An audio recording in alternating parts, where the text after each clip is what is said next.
Okay, make sure all the volumes are bumped up.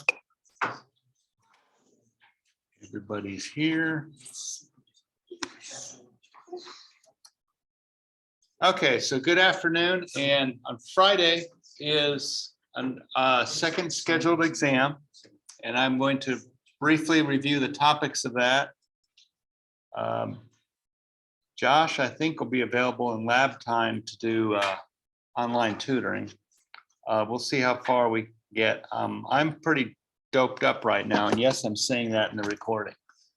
So going on record. yeah, if I kind of just lay down and take a nap, that means the medication's working. I obviously lived, which means you don't have to break in a new professor this semester. Usually when people croak, they keep your money and tell you, you can take the class next time we offer it, which sucks for everybody except the dead guy. So let me get this all loaded up. Okay, so here's a lecture from a long time ago that I thought was called Dancing with Pandas, but I think you've already done this because I passed my version of it on to Josh. Descriptive statistics, that was Monday. Okay, cool. So here's what you're all really waiting for. There's two parts, the 25 question multiple guess, answer B unless it's a true false, and then answer true or false. And these are the topics that are going to be on that. So I don't write all the questions. I do 5, and there are 4 other people, and these are our topic lists. So I will leave that up for a few minutes, and I'll read them to you just in case you can't read as fast as I can talk. So the 3 main things we've had. Oh, that's clever. Taking the picture of it. No, I was not telling you not to. I was saying that that's a good idea.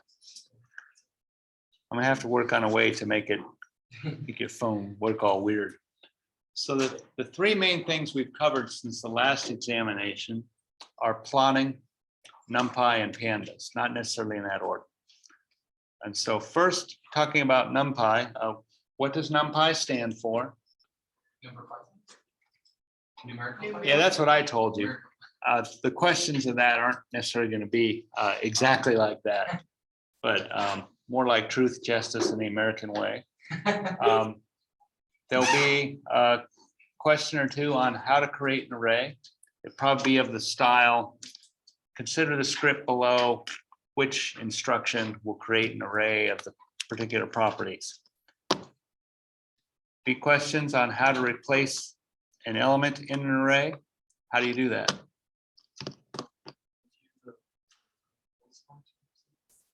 That would be in pandas to replace an entire row or column, but you're on the right track. So an array element just has a row and column index, and you simply just do an assignment into the element. How do you slice an array?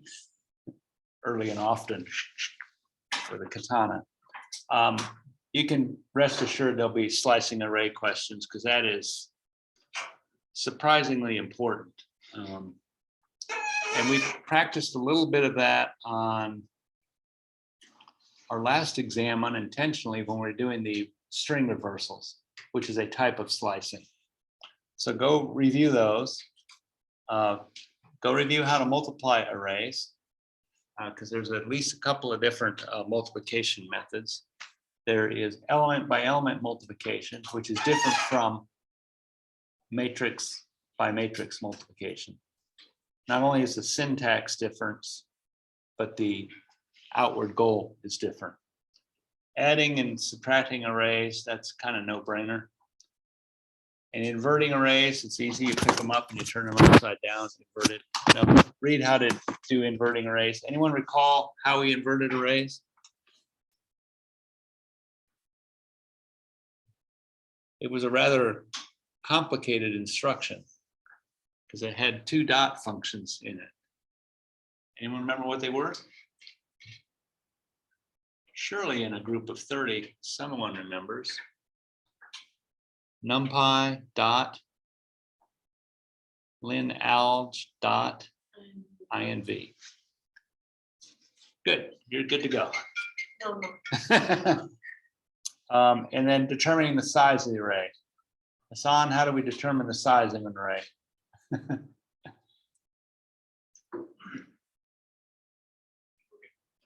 Sorry, I thought it was. I asked you a question. How do we determine the size of an array? It's just, doesn't that not show up with the define function? It could. Any other things that matter? I mean, come on, shape up. How would you get the size of an array? Shape up. Oh, Shape. Good. So that's the multiple choice part of NumPy that you can expect. So you got your camera ready for the next part. In pandas, again, we'll have what does pandas stand for and not panel data, which would be the ideal question, but it's going to ask questions. I've actually seen the questions. They're pretty good questions on what does panda stand for. If you're an idiot, you're going to get it wrong. But if you can read and think it out, it will make sense. We're going to discuss how to create a data frame. How do you do that? Pandas dot data frame. capital D, capital F, or lowercase d, lowercase f. Did you find that out the hard way? Okay, excellent. Adding new column labels. He was on the right track up there, Mr. Diamond. Replace function? You can use the replace function to replace labels as well as entire columns and entire rows. You will have to Google how to do that if it comes up on a test, because it's not the kind of thing that you're going to remember. There's always a cheat sheet. Quick reference sheet. Yeah, sure. Quick reference sheet, yeah. Renaming a column. There's a couple ways to do that. Given that it's a multiple choice test, choose the one that's correct. Because I'm lazy, so the way I would rename a column is I would just create a copy of the column with a new name and then drop the original column. But that is the most inefficient possible way to do it. There's also the rename function, which you can rename entire columns. Adding a column. That's easy. Who remembers how to add a column? Let's say the data frame is named df, so df dot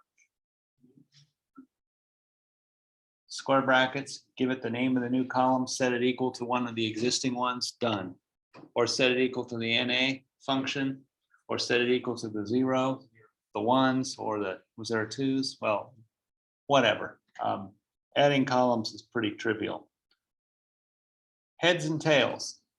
We're not talking about flipping coins here, but what does the head, the dot head function do? Top Gives you five. the first five or last five. The tail is, the default for both those is first 5 or last 5. But you can put whatever you want in the bracket. If you put a number in the bracket, it will attempt to render that many instances of the data frame. So if you put a 4 in, it will try to list the first 4. What if the data frame only has 3 rows and you do the head function with a default? Does it give you an error? Does it just do them all? Or does it like take a running backflip into the swimming pool? Let's just give you the 3 rows. Yeah, 3 is less than 5, so it can do the whole data frame. It doesn't care. It's just a computer. All right, the important function, our friend the describe function. What does that do? It's up there on the deal. What if the column that it's describing is non-numeric? What do you get out of the describe function for that, if anything? You might want to check that out. If it's numeric, it attempts to provide, it provides the count, tells you how many are NAs. It will provide a mean, median, standard deviation, 25th percentile, 50th percentile is the median, 75th percentile, minimum and maximum. Not in that order, but so the describe function is a major tool in getting descriptive statistics of a series in a pandas data frame. It's a very useful function. Something similar to describe that is also useful is begins with a vowel, not the vowel that you're all chasing, but a vowel. Ends in a vowel, in fact, has two consonants in the middle. The info, dot info. Similar to describe, I but almost never use it. I almost always describe. info gives you a listing of all the columns and what kind of data they are. And actually there, I believe it also gives the count. There will be questions on how to read a file into a data frame. And here it says CSV file, but it doesn't have to be a CSV. It just has to be an ASCII file. You all had a homework assignment that many of you struggled with. What did you learn in that regarding reading files into data frames? CSV horrible. You learned something about separators. Yeah, That a perfectly good file with non-default separators will ruin the entire thing. appears to ruin it unless you invoke the read with the correct separator, and then it works just great. So that was an important lesson. Applying a function to a column, or it's also called synthetic programming.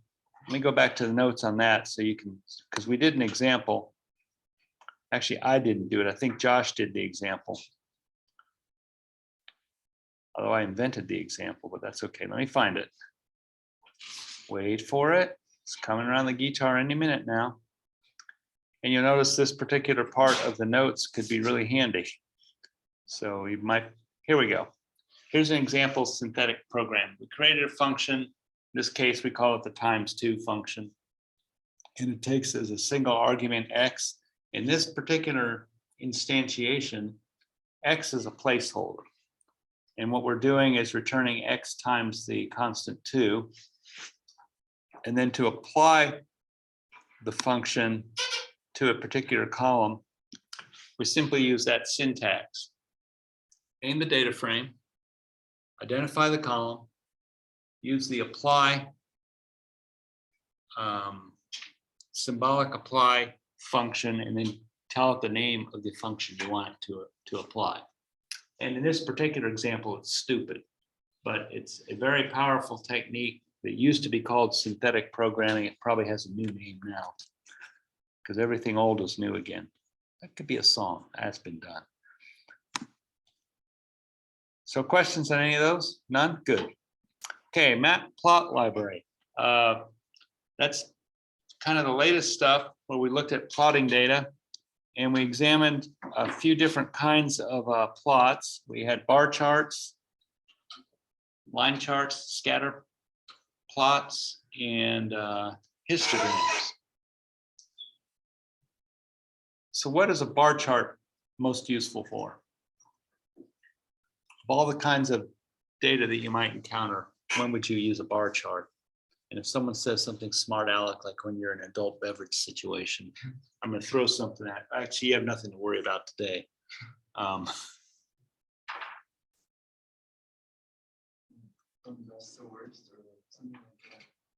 Yeah, maybe. But what if you have stuff organized in categorical formats? So think ice cream and flavors, for instance. Yeah, that are of different categories. It's good when part of the data is higher. And yeah, and it's also useful if you give up this engineering gig and march over to the place that I make fun of all the time. That's what bar charts excel at, is categorical data.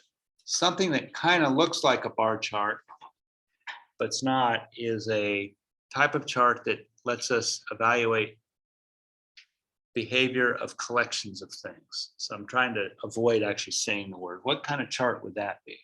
The histogram. A histogram. And if your histograms cause a lot of swelling in your face, you take antihistograms.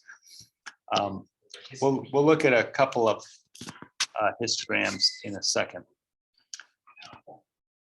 Scatter plots are most useful for plotting what kind of data relationships?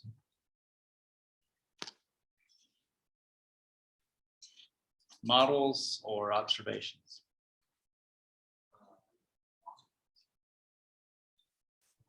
Observations. And in a scatter chart, if we have observations from two different collections, how can we distinguish those? Different colors or different markers. Good. If we want to pass some model through that scatter plot, what's the most likely chart tool for that? A line chart. Yep. Good. I think you're ready. And then the last one we had was data fitting, and there will be at least one or two questions on qualitatively assessing a model fit, or what can you learn from this plot.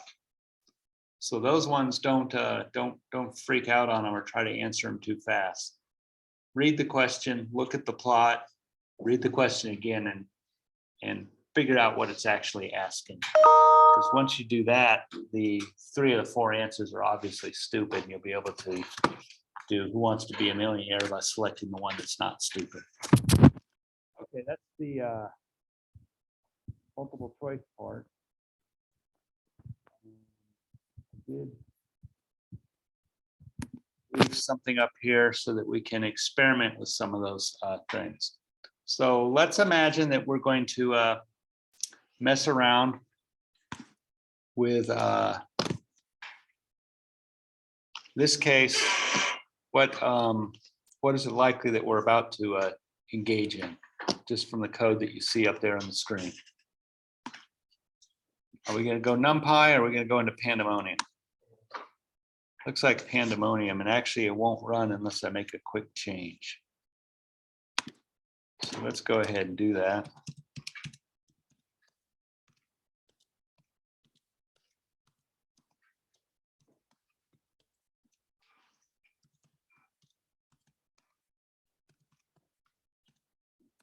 And if you get in the habit of doing what I'm doing now, you make it very difficult for future users of your script to know what you really intend to do.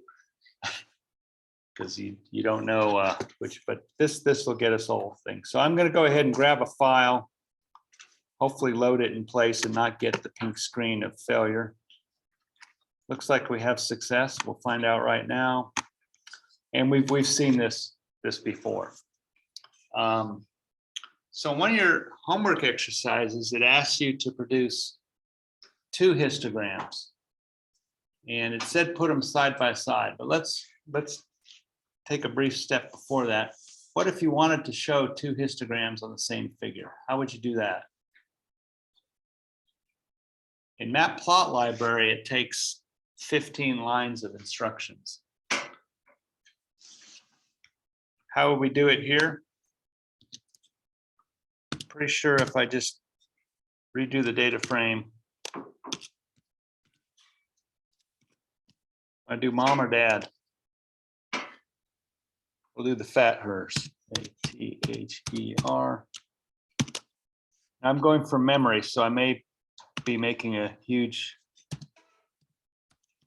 fool out of myself, but that would be the first time ever. Not. Okay, so my memory, if I remember it right, it's going to put both histograms into the same chart window, which is a homework assignment that some of you are struggling with. And sure enough, it did not. Piece of crap. So how would we find out how to do that if we had to do that? Go to the mighty internet, and we want to Google, let's see, OBERLAYHISTOGRANSINPANDAS. See what we get out of that. Multiple histograms in pandas. Stack overflow. Let's see if we can get something that we can actually use. I want to avoid. Looks like I've done it in that plot library. I've done a recent search on that. But I know I can do it in pandas. How to create a histogram. Damn it. Okay, we will do the horrible mistake of stack overflow. I don't want that one. I don't want, that's what I want right there. So what do we have to do?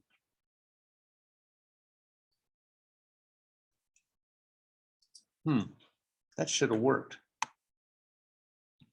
When in doubt, cut and paste. Because what's the worst that can happen? Anybody?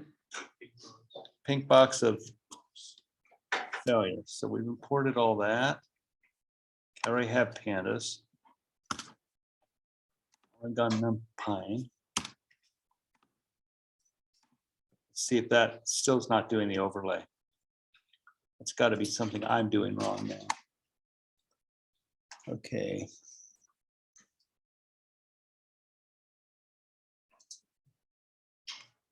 Did I have the data frame built right? No. Oh, this worked great when I was making up the exam problems. Oops.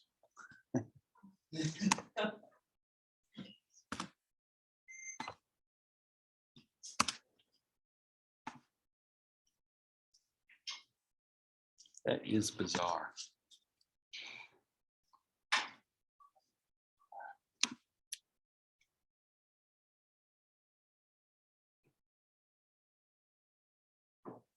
Data frame.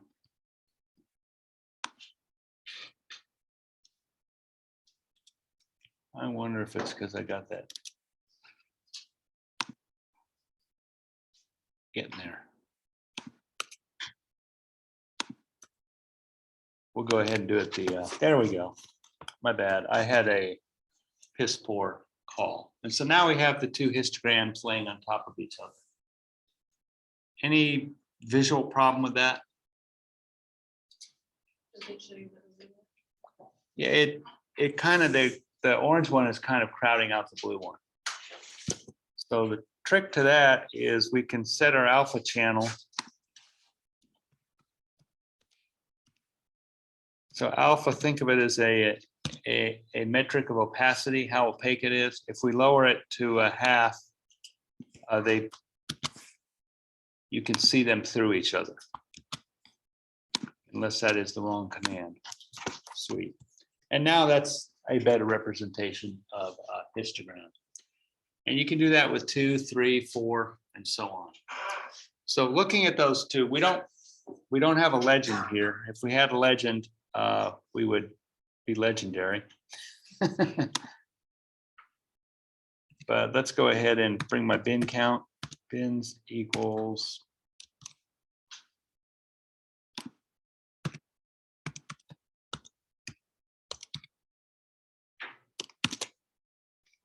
okay, so now let's suppose you were presented with a picture like that and you were asked the question, which of the two distributions appears to have the larger mean value? If you haven't had statistics, you don't need to know statistics, but what's the mean value? The average. So which one do you think has a bigger average? And tell me why.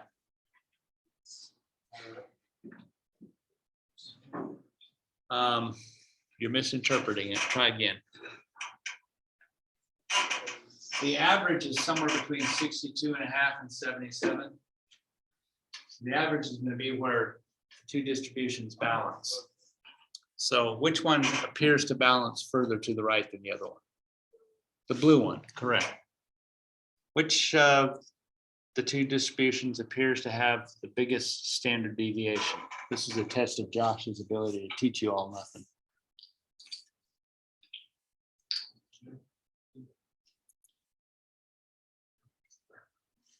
Barely, I would say they're the same. Yeah, it's really close. That's the thing. Okay, good. Looks like you all know how to interpret histograms.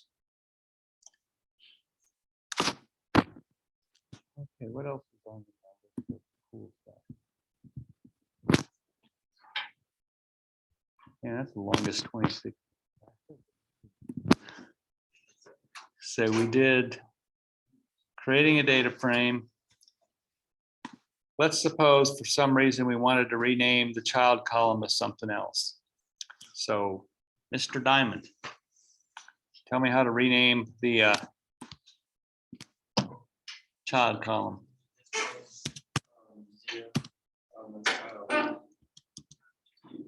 Or change the name or replace, rename.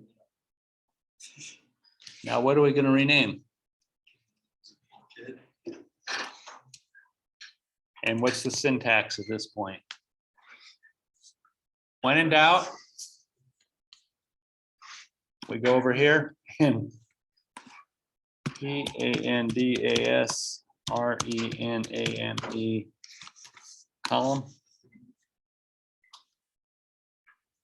We'll go to Stack Overflow because we know it has uninterpretable information. And something like that. So what you're renaming, the columns are dictionaries. So we're renaming entries in a dictionary. So we have to kind of pick up that syntax. So we will rename father to dad, okay? Because that seems stupid enough to be a good example. So we go into a tuple and then it's my capital fathers, lowercase fathers.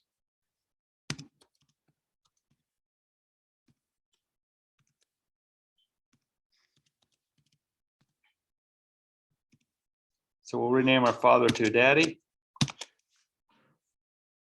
See what happens. It ignored us. In place equals true.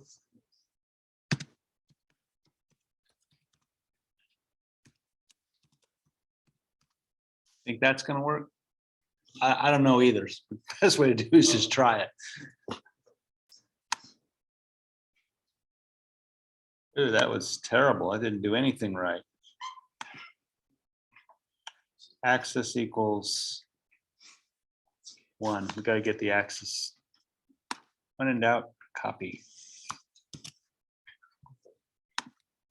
So you too will be able to do this on Friday.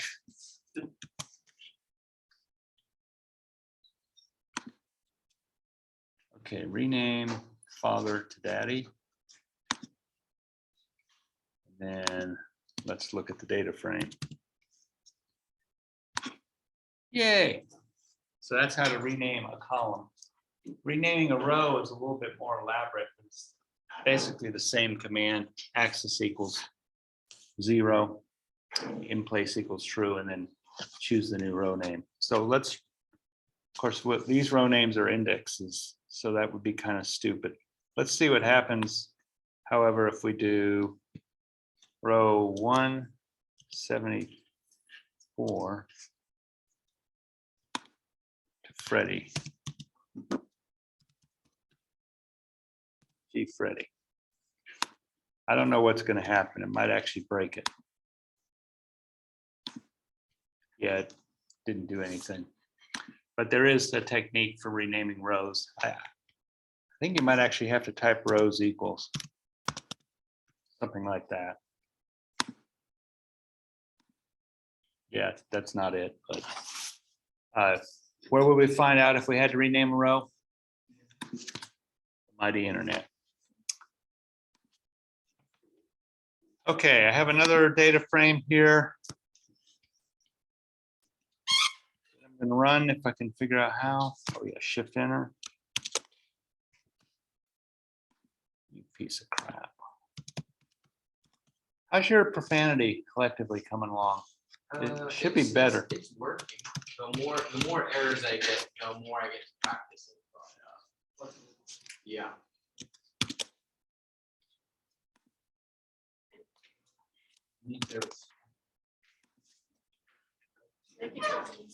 Oh, Yeah, it's just there we go. Okay. So now I want to, force it to work. yeah, as they did in Yeah, you just- the movie. Guardians of the Galaxy. That was a fun movie. Both of them are fun. First one was funner than the second one. I'm thinking the third one is going to be a letdown because they've already got me pumped up on the first two. But I'm hooked on a feeling. So let's go ahead and change.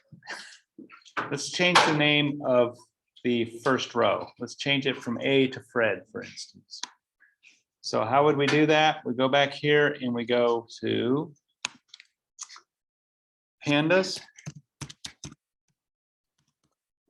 Rename row. And then see if we can come up with something that might make sense. Geeks for geeks.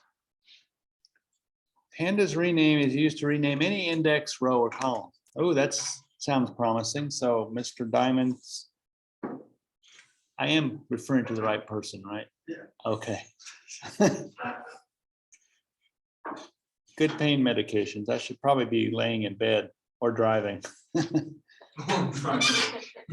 So we want to rename a row, and there's quite a few ways, but I'm going to try to. There's an easy one if I can find it.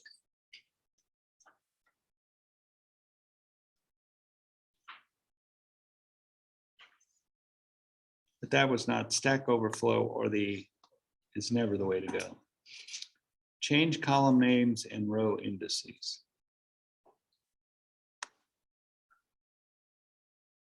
God, I was just there, wasn't I?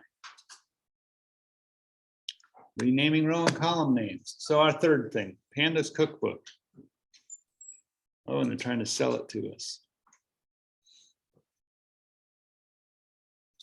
It's that easy? The rename data frame method accepts dictionaries. Map the old to the new. Okay, we'll give that a try.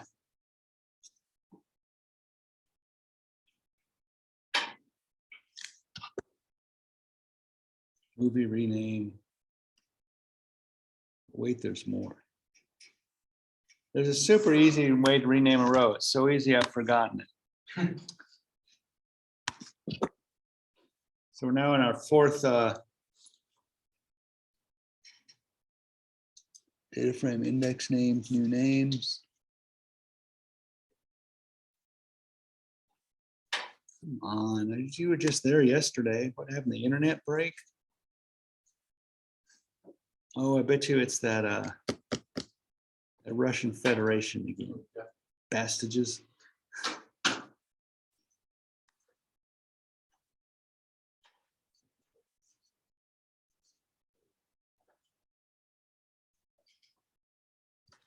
W3 school. So they won't steer me wrong.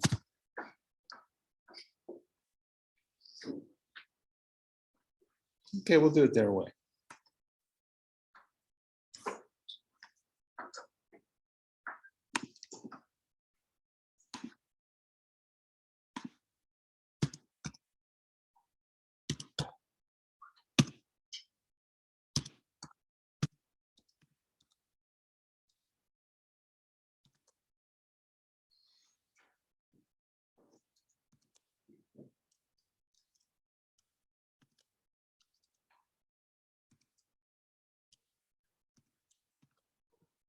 We're gonna name it Fred in honor of my nephew.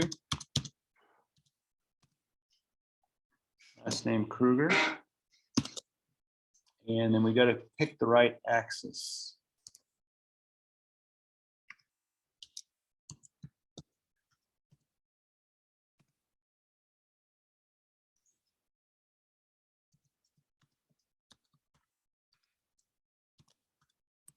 I'm obviously spending time on this because you're liable to see it. So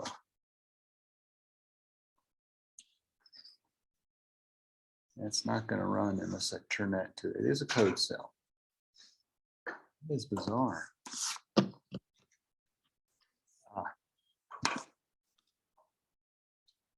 That's looking better.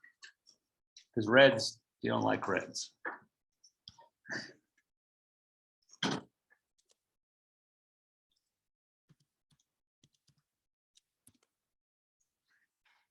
Sure enough, we were able to rename a row. It's that simple. It looks like looking it up on the internet is harder than actually doing it. Okay, so that's about all the pandemonium we need to go through. Let's see if there's any interesting NumPy stuff you want to practice with. We have 13 minutes remaining. Creating an array, slicing array, dicing an array, inverting an array. Let's do some inversion, because everyone knows inversion therapy is good for your back.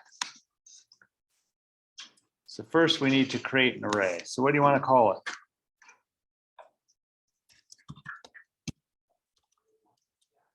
Array 1 it is. Works there.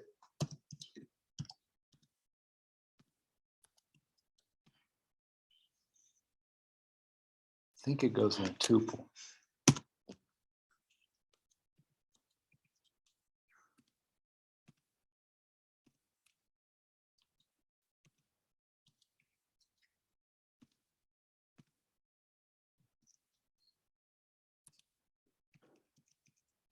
Hope that's invertible.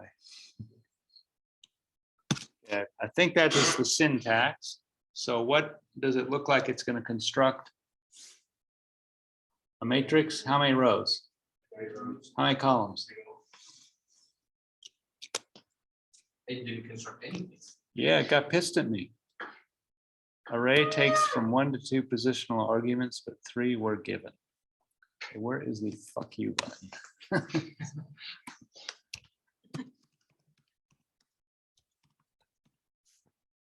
We have to be able to construct an array to be able to do anything with it, so we will let the mighty internet. Okay, that looks like the manual. We'll never be able to figure it out from that. Let's see what these people tell us how to do. NumPy.array. You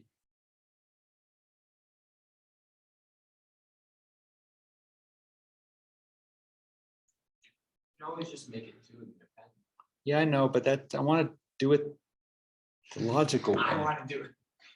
Oh, my bad. I didn't have an outer list. Y'all should have caught me on that. You just let me. Oh yeah, I didn't even notice that. Okay. Another complaint. Okay, so I think array 1 exists. Let's go ahead and validate that. Okay, so that's kind of how we want it to sort of look like. Now, let's suppose we want to invert array 1. How do you remember how to do that?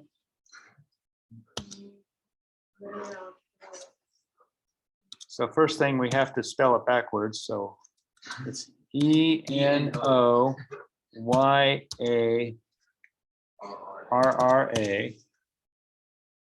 equals Array 1 dot NumPy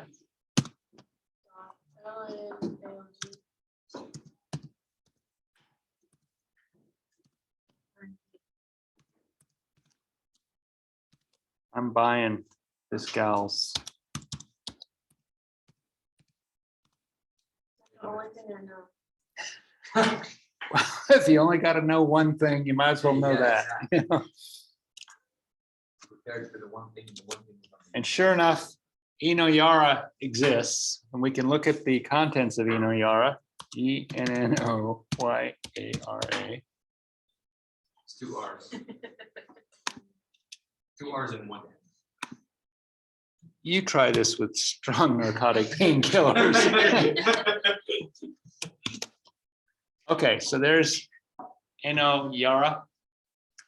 How do we tell if we've actually successfully made an inverse? If you multiply it by array 1, it should give you the I function. The I. I do.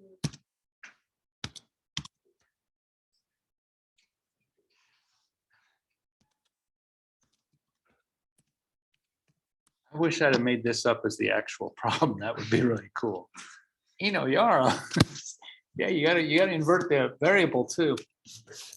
You could tell that to this class, and of the 167 of you in the multiple sections, 162 of you would believe it. Yeah, problem. Okay, so there's the multiplication. And we want to test it with what is it? NumPy identity? What is the identity array? It's 0, 1 minus 0. There is a 0 ma- minus 1 minus 0.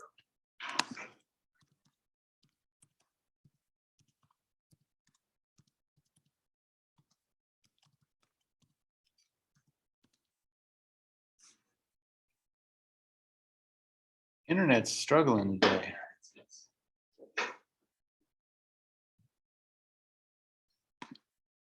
I like the identity because you can tell it the size. So we want to do NumPy identity 3. IDENTITY identity should have.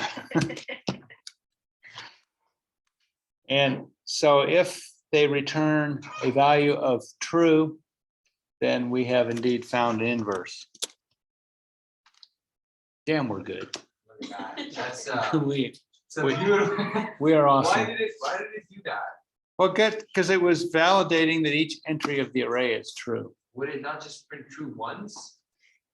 No, it's stupid. It's a computer. But if you don't like that, just put that in an And then if. print true. Okay.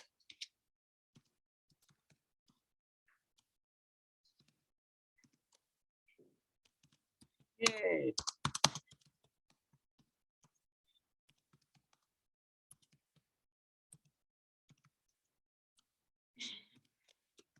Something like that. Yeah, perfect.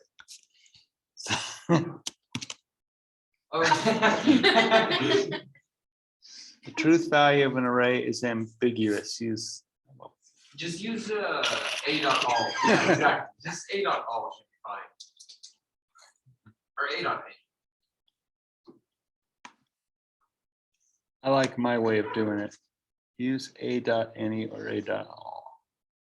I wonder where that goes. Does that wrap around the thing? I'm guessing it's a wrap up. Yeah. Let's go ahead and teach ourselves something new. Exactly. I didn't do it. What's the worst that can happen? A repeat of Another one of these, that's yeah. fine. Oh, come on. Didn't want.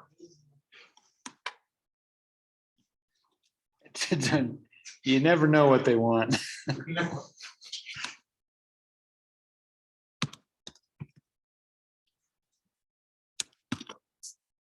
Oh.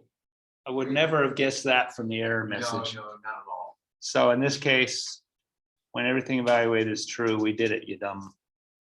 You can finish the sentence yourself if you wish. And I'm not implying that you're dumb, You're talking to the computer. pretty much. Yeah. I mean, I hate those books, such and such for dummies, but they're actually useful. They just should have titled it something else because I can't stand to buy it because I'm not a dummy. So I steal it and then that just takes care of it. Then you win. Any questions? That's the kind of skill sets that you're gonna need for the exam on Friday. The exam, you don't have to come here to take it. It'll be on Blackboard on time. Don't you send any nefarious emails so you get kicked off of Blackboard again, at least until Saturday, okay? Never again, never again. And that should prep you for the test. It's not intended to be particularly hard. Everyone that's mostly been showing up here should do okay, maybe not perfect, but okay. You're not after perfect. Perfection's for For losers That's why they're dumb. and elected officials. But you should be able to do pretty highly on it. If you look through the labs and the homeworks are the source of the questions that we invent. Naturally, we change them up to screw with you. And if you have those available, you shouldn't have any trouble. Don't be ashamed to open up an empty notebook and do just what we did. Type stuff in and run it. Okay, so I won't see you Friday, but if something goes wrong, Yeah, I was about to ask if in the going wrong on Friday, so there'll be, what's the procedure? so there's the regular exam. That's what you're all to attempt, unless you're an STS person, you know who you are. And then if something goes wrong, there'll be one called alibi. Go ahead and attempt the alibi exam. And there'll be both. There'll be regular 25 questions, regular lab one, STS 25, STS lab, alibi, regular alibi lab. Sorry, I just had a quick question. You're asking the drunk guy now, right? Yeah, Okay, I just so you know. I realize that, but so age is in there, but whenever I try to plot it, it says age is not defined. And I try to switch it or change it from all caps to lowercase, and it's still there.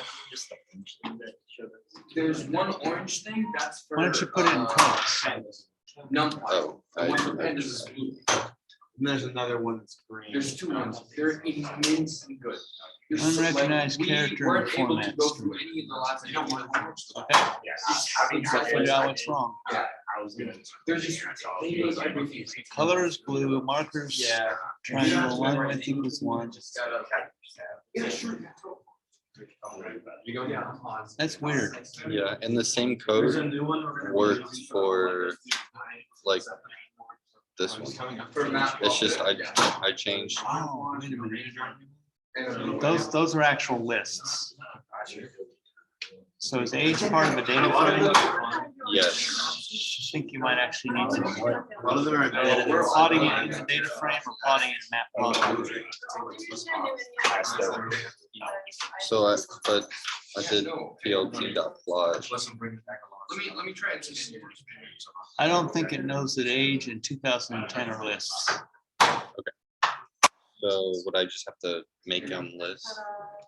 You could try data frame dot, or data frame square bracket age, data frame square bracket 2010. Dude, I'm so far behind. Thank you. I was literally taking notes outside the hilarious. Are you gonna post that recording or I'm about to stop recording. are you gonna post it? Still recording.